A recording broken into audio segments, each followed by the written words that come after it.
الشتا يدق البيبان، لما تناديني الذكريات، لما المطر يغسل شوارعنا القديمة والحارات، لما الشتا يدق البيبان، لما تناديني الذكريات، لما المطر يغسل شوارعنا القديمة والحارات، القاني جايلك فوق شفايفي بسمتي، كل الدروب التايهة تنده خطوتي، كل الليالي اللي في قمرها قلبي بات، مش جاي الومك عاللي فات ولا جاي اصحي الذكريات، لكني بحتاجلك ساعات لما الشتا يدق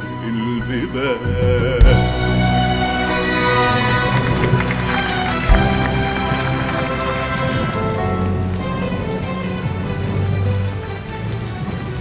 Thank you so much. When I was young and studying cinema, there was a saying that I carved deep into my heart, which is the most personal is the most creative. 그 말은 that quote was from our great Martin Scorsese. So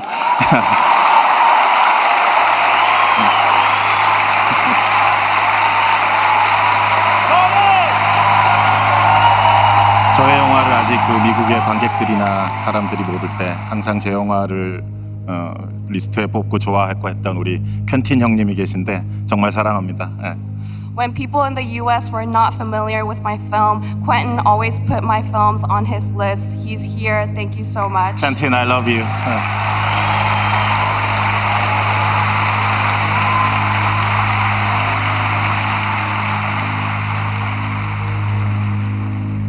اليابان بتستسلم وبتخسر الحرب العالمية التانية ضد دول الحلفاء، وأخيرا بتتحرر كوريا من الاستعمار الياباني اللي استمر 35 سنة. 35 سنة جوع، 35 سنة فقر، 35 سنة فرض بالقوة للثقافة اليابانية وطمس للهوية الكورية. 200 ألف امرأة كورية على أقل تقدير تم اغتصابهم وإجبارهم على ممارسة الجنس داخل معسكرات الجيش الياباني قهرا. 근데 어떤 걸 시켰는데요? 날만 세면이죠. 상대하는 게지. 근데 그걸 하루에 몇 번? 난 12시부터 시작해가지고 저녁 6시까지 줄로 쓴다고요. 줄로 서요? 네. 미차 안 나오면 막 문 딱 두드리고 빨리 나오라고 하고 그래. 계속 이제. 그렇지. 하나 나가면은 또 그래 15살에 가서 있겠네로 22살에 나오니까 8년이 된다. ومع هزيمة اليابان بتفتح كوريا ايديها للحلفاء اللي اخيرا خلصوها من ايد اليابانيين، وبتدخل تحت سيطرتهم بعد ما كانت تحت ايد اليابان اللي جايز يغرك دلوقتي سماحتهم وطيبتهم ونظامهم، ولكن اليابان للأسف هي واحدة من أقذر الدول الاستعمارية في التاريخ الإنساني كله. وبعدها ب5 سنين، 5 سنين بس، بتقوم الحرب الكورية اللي كانت نتيجة للحرب الباردة بين الحلفاء.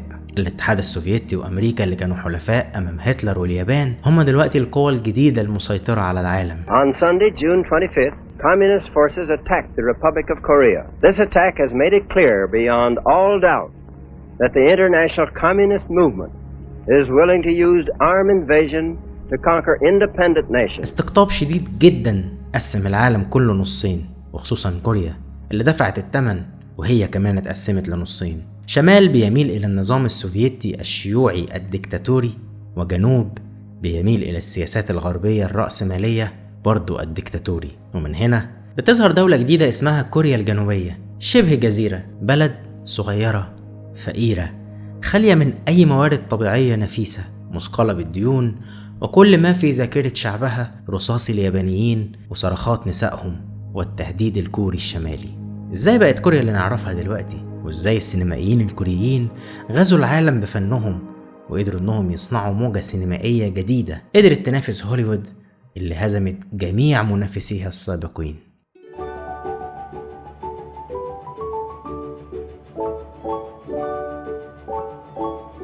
وفي وسط كل هذا البؤس اللي مر على الشعب الكوري الجنوبي، إلا إن السينما كانت دايما المهرب بتاعه وقت الاحتلال الياباني. ما كانش فيه لسه حاجة اسمها سينما كورية طبعا. الاحتلال الياباني كان بيدخل البلد أفلام أجنبية قليلة جدا، وبعد رقابة صارمة بتشوف المحتوى وبتنقيه من أي شيء ممكن يمثل أي انتقاد للجيش أو السياسة اليابانية. ولكن المترجمين الكوريين كانوا بيترجموا ببقهم الأفلام دي في السينمات للغة الكورية لايف زي كده. Bei diesem Pfiff! Alles raus auf den Hof, aber schnell! Non chiedete i lecca lecca perché non ve li danno, ce li mangiamo tutti noi!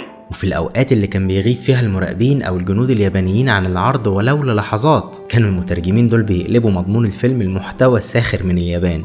وها هو الصاروخ يقترب من وجه القمر. يا عيني، أكيد اليابانيين ولاد اللي عملوا فيا كده. ولما حاولت كوريا سنة 1919 تعمل سينما وهي تحت الاحتلال الياباني، ما كانتش برضو قادرة تعمل سينما حقيقية. قدرت تعمل ما يعرف بالكينو دراما، الانتقام العادل. ده كان أول فيلم كوري يظهر للنور، واللي بعض المؤرخين بيعتبروه كينو دراما مش سينما. والكينو دراما هي مزيج بين المسرح وشاشة السينما. في الخلفية شاشة سينما بتعرض الديكور والشوارع والحاجات الغالية اللي مش هيقدروا ينفذوها على المسرح كديكور وأدوات، لكن الممثلين بيكونوا حقيقيين وبيمثلوا كأنهم على المسرح عادي. وفي الوقت اللي الألمان والأمريكان كانوا بيتنافسوا على إبهار مشاهدي السينما الاختراع الجديد، وفي الوقت اللي مصر كانت بتعرض فيه أول فيلم صامت على شاشاتها، كانت كوريا بتحاول تنتهي من إنتاج أول فيلم صامت في تاريخها، حكاية الأختين تشانغوا وهانجريان، واللي بتدور أحداثه حول التيمة المعروفة لأختين بيعانوا من مرات أبوهم الشريرة. وفي الوقت اللي بتقدر هوليوود تحول السينما لصناعة حقيقية وبتنتج عدد مهول من الأفلام، وفي الوقت اللي كانت مصر فيه بتفتتح استوديو سينمائي بتمويل مصري 100% ساعد على إنتاج عدد كبير جدا من الأفلام، بتقدر كوريا بالعافية تنتج أول فيلم ناطق، قصة شون يانج، واللي برضه قصته عبارة عن التيمة المشهورة بتاعت قصة الحب اللي أطرافها من طبقات اجتماعية مختلفة. ولكن إنتاج الأفلام الكورية كان ضعيف جدا، 157 فيلم في 35 سنة. وللأسف اليابان قبل ما تخرج من كوريا دمرت هذه الأفلام بالكامل وما قدرناش نشوف منها أي مشهد. وبعد ما اليابان خرجت من كوريا ظهرت موجة أفلام الثورة اللي شفناها برضو في لبنان السبعينيات، أفلام بتحكي قصص الفدائيين الكوريين وبتدعي للثورة والانتقام من المحتل الياباني.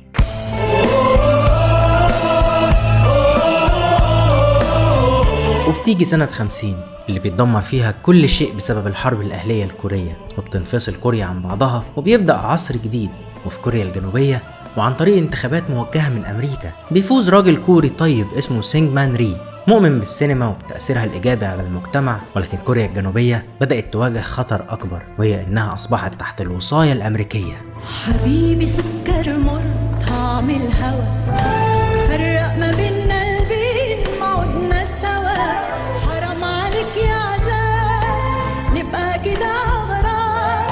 أمريكا اعتبرت كوريا الجنوبية قاعدة حربية مهمة جدا في صراعها مع الاتحاد السوفيتي، وزي ما حاولت تعمل في فرنسا اللي كانت مديونة لأمريكا بسبب الحرب، عملت الأسوأ في كوريا. الفرنسيين كان عندهم على الأقل حد أدنى من الحضارة والكرامة والوعي، أما الكوريين فكانوا حرفيا مش لاقيين ياكلوا. والمعونات اللي أخدتها كوريا الجنوبية من أمريكا كانت أكتر من مجموع المعونات الأمريكية لدول أفريقيا مجتمعة في الوقت ده. اقتصاد دولة أفريقية فقيرة في الخمسينيات زي غانا مثلا كان أقوى من الاقتصاد الكوري، فلم يكن أمام كوريا إلا الخضوع إلى المحتل الجديد اللي مش ماسك لك سلاح، لكنه ماسك لك أستيكة بيمسح بيها ثقافتك، وبيستغل أبنائك في حروبه في المنطقة في مواجهة الاتحاد السوفيتي بدل ما يضحي بولاده مقابل إنه يديلك مساعدات اقتصادية.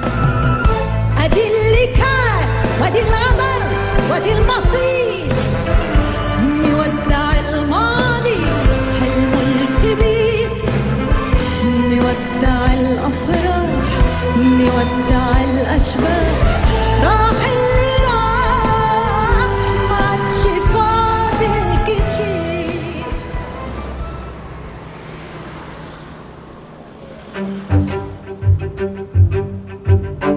And the Oscar goes to Parasite. في 2019 المخرج الكوري العبقري بونج جون هو بيقدم لنا واحد من أروع التحف السينمائية، باراسايت. باراسايت قدر يحقق معادلة تكاد تكون مستحيلة، فيلم غير ناطق بالإنجليزية بيحقق نجاح جماهيري عريض جدا، وكمان بيحقق أكبر نجاح أكاديمي على مستوى النقاد، بيقدر يفوز بجائزة الأوسكار في واحدة من أبدع السنوات اللي تم فيها إنتاج أفلام سينمائية. وطبعا كل النجاحات دي كوم، وفكرة إنه كان أحد الأسباب الرئيسية إن أعمل القناة دي كوم تاني خالص طبعا، لأن ما كنتش أعرف إن ممكن أضحك وأعيط وأترعب وأتبسط وأفكر وأراجع حساباتي وماضية ومستقبلي من فيلم سينما. ومن هنا قلت لازم أتكلم عن عظمة السينما عموما. وكان باراسايت هو أول لبنة في هذا المشروع، ولكن باراسايت ما كانش هو أول لبنة في تاريخ مشروع الموجة الكورية الجديدة. باراسايت ما كانش أول فيلم يعرفنا خطورة الصراع الاجتماعي في كوريا الجنوبية، ما كانش أول فيلم يعرفنا مشكلة إنك تدخل بيتك غرباء حتى لو بيقدموا لك خدمة، ما كانش أول فيلم يخلينا نراجع أنفسنا جميعا، وما كانش أول فيلم يستخدم السلالم كرمزية للمسافة الكبيرة بين الطبقات الاجتماعية. 범죄 멜로드라마하고 여성들의 섹슈얼한 어떤 욕망을 다루지만 동시에 아주 정치적이고 사회적인, 그리고 그 당시 한국 그 사회와 계급이 막 변해가던 상황들이 아주 적나라하게 잘 담겨 있는 영화라고 생각이 들어요. 그 영화의 핵심 무대가 집이잖아요. 근데 그 2층 집이 나오거든요. 그러니까 그 당시 어떤 부자나 중상류층의 상징인데 2층 집에 산다는 건 2층 집에만 계단이 있죠. 1층 집엔 계단이 있을 수가 없죠. 근데 이 영화는 정말 1시간 반 내내 정말 계단이 많이 나오거든요. 인물들 못지않게 계단이 영화의 거의 주인공에 가까운 영화인데 그 계단이 가지는 상징적인 의미, 그리고 중상류층으로 이제 발돋움을 하려는 부부와 그런 단꿈에 젖어 있는 부부 사이에 또 괴물처럼 나타나서 그 집안을 완전히 풍지박산 내버리는 하녀의 존재.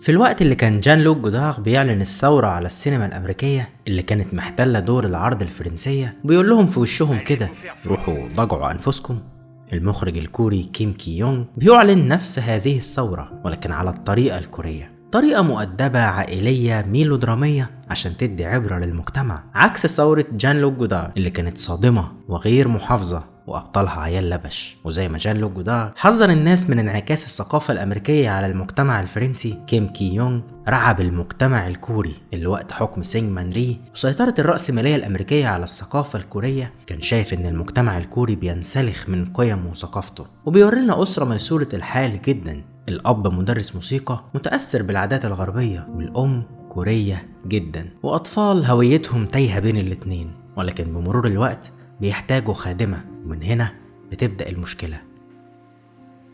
이리 나와. 담배 싫은가 봐. 담배 피는 처녀가 어디 있어? 그렇지만 난 여기 있는 여공들한테 배운 걸? 그런 걸 본받다간 째뜨기가 돼. 째뜨기? 휴. kom. كيم كي يونغ رسم لنا شخصية الخادمة بشخصية هي أبعد ما تكون عن شخصية الست الكورية التقليدية. الست الكورية في الوقت ده بتشتغل في بيتها، أما الخادمة فقبل ما تشتغل عندهم كانت بتشتغل في مصنع كرمزية على الرأسمالية الأمريكية. لبسها عموما ما كانش كوري، بل إنها كمان ممكن ما تلبسش حمالة صدر. 그때 보면 이제 하녀분이 의상을 이제 그 브래지어를 안 하고 있어요. 그 당시 60년대로서는 되게 파격적인 의상인데 그 상태에서 이제 뭐 비에 젖은 상태에서 옷을 벗고 그 김진규 씨의 손이 이렇게 겨드랑이로 들어가는데 그거를 이렇게 딱 하녀가 끼는 그 장면이 있어요. وبتحررها وبثقافتها الجديدة المنفتحة قدرت تغوي الزوج اللي بيمثل الراجل الكوري الغبي. 나오는 이 김기영 영화의 남자 주인공들은 완전 병신이죠, 병신. 정말 바보 같은 캐릭터로 나오고요, 우유부단하게. 예. 그 절묘한 대비를 보는 것이 되게 재밌습니다. 그때나 지금이나 한국 사회는 되게 그 중년 남자 마초들이 지배하는 사회인데 어떻게 또 저런 여자들의 욕망 앞에 완전 쪼그라들어 있는 남자들의 모습이 나오는 것이 되게 신기하고. الراجل الكوري الجنوبي سمعته في المنطقة دي معروفة انه غبي وخاضع، مش زي الراجل الياباني مثلا سوبرمان. فقدرت الخادمة انها توقعه في شباكها في ظل صمت من الزوجة الكورية اللي بتقرر انها كالعادة تشيل اوزار ضعف راجلها، تسكت خوفا على خراب بيتها وخوفها من الفضيحة. وده بيدي فرصة أكبر للخادمة إنها تسيطر على البيت وتصبح هي السيدة الأولى بدلا من الزوجة الكورية الساذجة اللي كان كل أحلامها إنها تشتغل أكتر عشان تدخل بيتهم التلفزيون. التلفزيون اللي كان بيعرض المحتوى الأمريكي اللي كان بيخاطب الغرائز وبيغيب المجتمع. 이 스토리 자체가 너무 그 당시 기준으로 인하면 미풍양속을 해치고 ومع الثورة السينمائية الكورية دي قدر شوية بشوية المجتمع الكوري يفوق ويصحى، لكن لما فاق لقى أن الراجل السياسي الطيب سينج مان ري ده المدعوم من أمريكا أصبح ديكتاتور مرعب. بفضل غباء وجهل الشعب قدر أنه يغير الدستور زي أي ديكتاتور ويشيل المواد اللي بتحدد مدة حكمه كرئيس جمهورية، بيدي لنفسه صلاحيات إلهية وبيصنع حاشية من مراكز القوة والإعلاميين اللي بيتهموك بالشيوعية والخيانة والعمالة لكوريا الشمالية لو قلت أي رأي معارض. وعشان كده كان لازم كيم كي يونغ وزمايله يستخدموا الرمزية في أفلامهم عشان يواجهوا الزعيم اللي في الأول شجعهم ورفع الإنتاج الكوري السينمائي من 6 أفلام سنة 53 ل 111 فيلم سنة 59. الزعيم اللي شال الضرايب من على الأفلام السينمائية، ولكنه شوية شوية كمم الأفواه وأصبحت السينما الكورية هي لسان السلطة وعليها رقابة شديدة، مع زيادة عالية جدا في استخدام النبرة الوطنية كتصبير للشعب على الفقر والجوع والخضوع للسياسات الغربية الرأسمالية. ومع مرور الوقت وفي أوائل الستينات بيطلع جيل جديد، الشباب اللي كانوا أطفال وقت احتلال اليابان دلوقتي كبروا ودخلوا الجامعة وشايفين العالم حواليهم بيتحرك وهم ثابتين، وبدأوا يسألوا نفسهم سؤال مهم جدا: من بكرة ليه؟ مين يعرف بكرة ايه؟ مين يعرف بكرة ايه؟ انا مش هبص ورايا ولا اقول مهما الامل غاب العيون شايفاه. بعد انتخابات هزلية ومزورة بيثور الطلاب الكوريين في الجامعات اعتراضا على فوز سينج مان ري المزور، وبتشتعل النار في الهشيم لما بيكتشف الطلاب جثة زميل ليهم مغروس في جمجمته قنبلة غاز مسيل. المظاهرات بتزيد والشرطة ومؤيدي المخلوع سينج مان ري بينزلوا يدبحوا الطلاب في الشوارع ويخطفوهم من بيوتهم في الليل، ولكن ده زود تعاطف الشعب مع الطلبة، وقدر الراجل الكوري لأول مرة في العصر الحديث يتخلى عن سلبيته وغبائه ويقرر مصيره، وبيتم عمل انتخابات حرة نزيهة لأول مرة وبتشم كوريا رياح التغيير، وبتبدأ الجمهورية الثانية الكورية بعد ما تم إسقاط الدكتاتور سينج مان ري. ونخاف من بكرة ليه؟ من عارف بكرة ليه؟ ونخاف من بكرة ليه؟ من عارف بكرة ليه؟ يلا كل يخش شق، مفيش لق وشد ونق، مفيش بغبغه هنا ولا مغمغه هنا ولا زقزقه هنا ولا في نق. يلا كل يخش شق. 오늘 우리들이 벌기한 것은 결코 군인 자신들이나 어떤 특권층을 위한 것이 아님은 군대가 바로 국민의 군대라는 점에서 명백해지는 사실입니다.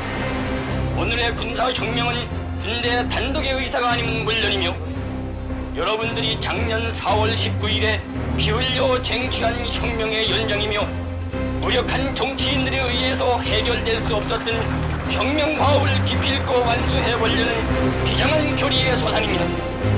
벌벗고 굶주리고 공산주의자들의 위협이 날로 증가하는 현실에서 친애하는 국민 여러분, 4천년의 긴 역사와 찬란한 문화를 자랑하는 우리 민족이 오늘 이토록 고난 속에서 허덕여야 한다는 사실은 우연한 것이 아니오 현실에 참여하여 이를 지양하려는 노력 없이 나태와 무기력으로 현실을 도피했던 과거에 기인한 것임은 개운을 여찬. على عكس ما انت متوقع، كوريا الشمالية كانت في الوقت ده هي الأكثر حظا من أختها الجنوبية. الموارد الطبيعية زي الذهب والفحم كانت متوفرة جدا في الشمال، وكان في دعم سوفيتي كبير جدا قدر يخلي كوريا الشمالية تقف على رجلها في ظل حكم ديكتاتوري قمعي رهيب. فأكيد كوريا الجنوبية عشان ينصلح حالها هي كمان محتاجة راجل عسكري يشكمها، وده غير موجة الانقلابات العسكرية اللي اجتاحت العالم في الخمسينيات والستينات، ودي كانت المبررات اللي مهدت للجنرال بارك جون هي انه ينقلب على الرئيس المنتخب الجديد اللي لسه ما كملش سنة. فرضخ الشعب الكوري الجنوبي املا في بكرة احسن، ومادام ماما امريكا راضية والجنرال الجديد مش هيتحالف مع كوريا الشمالية والاتحاد السوفيتي ضد امريكا، فبيكتسب الشرعية وبيصبح الرئيس لكوريا الجنوبية، وبيحكم كوريا الجنوبية بالحديد والنار لمدة 17 سنة، رغم ان وقت الانقلاب وعد الشعب انه هيسلم السلطة للمدنيين مرة تانية وانه ملوش اي مطامع في السلطة.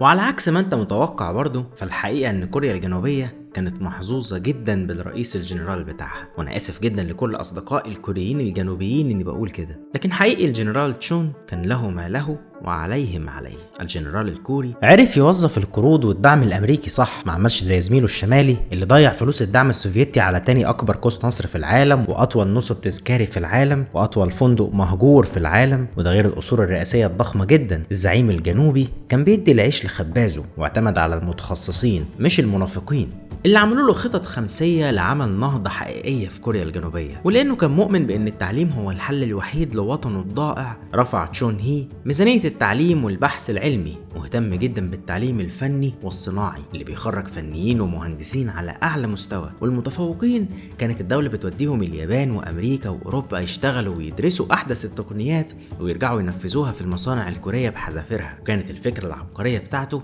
إننا هنقلد المنتجات العالمية بالظبط، ولكن هنبيعها بسعر أرخص عشان نسد الديون المتلتلة اللي علينا. الحل هو التعليم والتصنيع، ومن ثم التصدير بكثافة عالية عشان البلد يدخل لها دولارات وما تقعش في فخ التضخم. سامسونج، LG، دايو، هيونداي أصبحوا هم الوجه الجديد لكوريا الجنوبية، أو ما أصبحت تعرف بمعجزة نهر هان. الشركات اللي تحولت من شركات مقلدة إلى شركات منافسة في السوق العالمية، وإيراداتهم حاليا في الزمن اللي احنا فيه بتتخطى إيرادات دول كاملة. بارك تشون هي ادى العيش لخبازه، ولكن هل العيش لوحده كفاية؟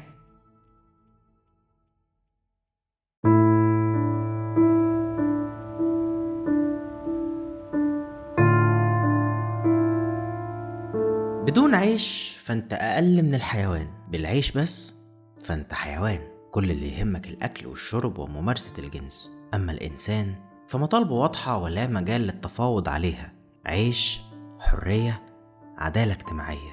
هذا هو الثالوث المقدس اللي اتفق عليه البشر جميعا. العامل الكوري كان بيشتغل 13 ساعة يوميا وبياخد نصف أجر العامل الياباني تقريبا، ولو تعب بيترمي برا المصنع لأن في 1000 غيره يشتغل، ولو اعترض فبيكون جزاؤه مش إنه يموت بل إنه يتمنى الموت. الموت السريع كان أرحم بكتير من سجون الجنرال بارك تشون هي. مفيش صحافة، الإعلام كله لون واحد.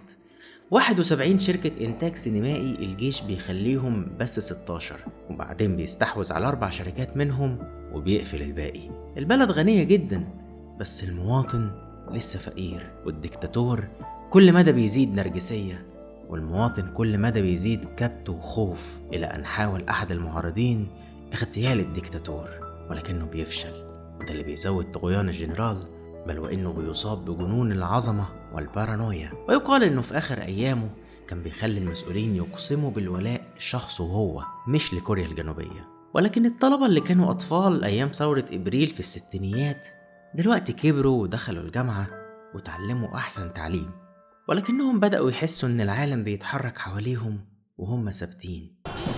뭐야, 사고 났나? 구릉시 강제 사당했다. 오늘은 그냥 넘어가나 했다. 데모하려고 대학 갔나?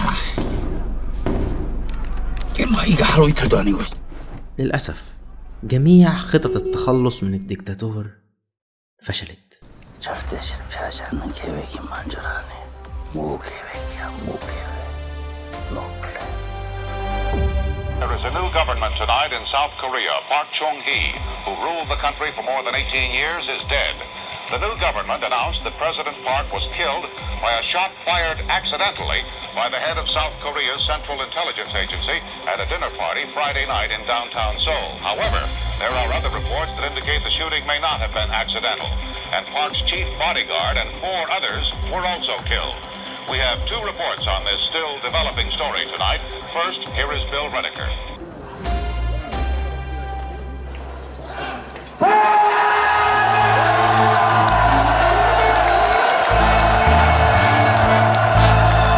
الطلبة الكوريين ما بيصدقوا يستغلوا الخطة اللي جت من عند ربنا، وبيستغلوا الفرصة وبينزلوا الشارع، لكن المشكلة ان بيحصل انقلاب تاني أسوأ من اللي قبله.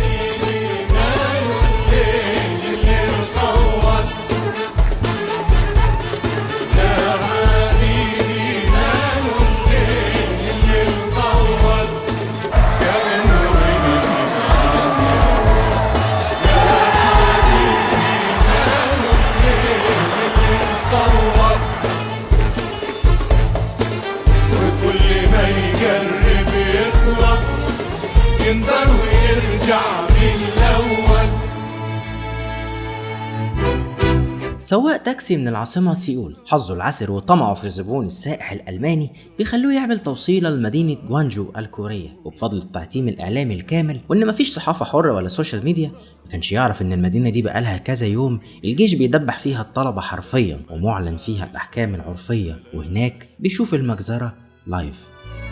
لسه الورود بتشق براعمها والفرحة بتلاعب نسايم. الجنرال الجزار الجديد اتعلم من خطأ زميله السابق اللي اتقتل على ايد اقرب اصدقائه، فعمل لنفسه قوات خاصة وضباط شرطة بلبس مدني عشان يقضوا على شرارة الثورة التانية اللي بتبدأ في جوانجو قبل ما توصل سيول. الطلبة والعمال برضه هم كمان اتعلموا من اخطائهم السابقة، والموضوع بالنسبة لهم اصبح مسألة مبدأ. المشكلة مش في اسقاط الرئيس، العيب في النظام. عشان تعرف تناقش حركة فنية معينة ما ينفعش تختزلها وتناقشها من غير سياقها التاريخي والسياسي والاجتماعي. فالحلقة دي كانت عبارة عن مدخل أو فرش للحلقة اللي جاية اللي هنناقش فيها الموجة الكورية الجديدة اللي نقدر نقول إنها بدأت في التسعينيات. فتأكد قبل الحلقة اللي جاية إنك شفت الأفلام دي كويس جدا عشان هنناقشها بتفصيل أكتر، وهنشوف مع بعض إزاي الموجة دي حاليا بمنتهى العبقرية قدرت تتناول المآسي التاريخية دي وتخلق ثورة ثقافية عالمية، وإزاي المجتمع كمان قدر يتعلم من أخطائه السابقة. والأهم من كده هنعرف هل أصدقائنا في جوانجو الواقفين بصدور عارية على خط النار قدروا يوصلوا صوتهم للناس؟ هل دي كانت نهاية التضحيات في سبيل التحول الديمقراطي، ولا دمهم برضو سال على الأرض وراح هدر على الفاضي؟ 그것이 아니라 대학생 서울서 몰려 뭘 끝나게 해보는 바람에 애꿎은 군이만 왜 아니랄게. 아니 사람이 참말로 죽는 걸 누가 직접 봤다 알아요. 두수에도 나왔구만. 그것 때문에 그냥 대학생은 무슨 빨갱이 알아요.